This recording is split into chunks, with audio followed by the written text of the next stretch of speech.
तर मागच्या ब्लॉगमध्ये बघितलंच होतं. मग आम्ही आलो होतो एलोरा केव्ज. एलोरा केव्ज म्हणजे वेरूळच्या लेण्या.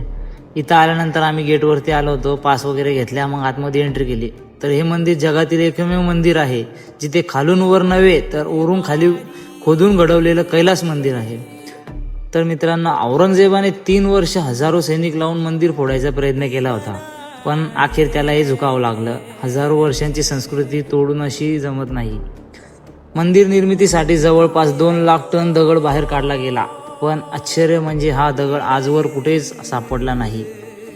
मित्रांनो, कैलासाचं वैभव फक्त भिंतीवर नाही तर छतावरही, जिथे नटराजाचा सस्तव तांडव कोरला गेला.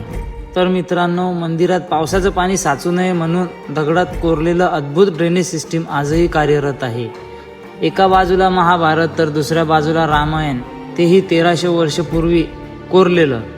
विश्वास बसत नाही. मंदिरातील गजलक्ष्मी, सौंदर्य, समृद्धी व शुभस्तव होतक.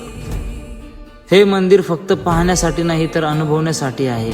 इथे प्रत्यक्ष आल्याशिवाय समजणार नाही. तर मित्रांनो, हे कैलास मंदिर चक्क एका दगडापासून कोरलं गेलेलं आहे. म्हणजे सुरुवातीला मंदिराचा कळस घडवण्यात आला, मग स्टार्टिंगला हळूहळू खाली कोरण्यात आलेलं आहे.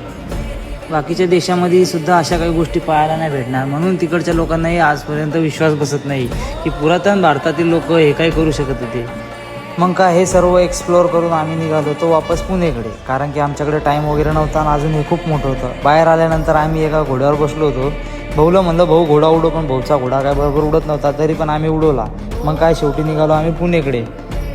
तर मित्रांनो, असेच व्हिडिओ पाहण्यासाठी आपल्या पेजला फॉलो करा. व्हिडिओ आवडल्यास लाईक करा, कमेंट करा, शेअर करा आणि फॉलो करायचं विसरू नका. सबस्क्राईब पण करा यूट्यूबला.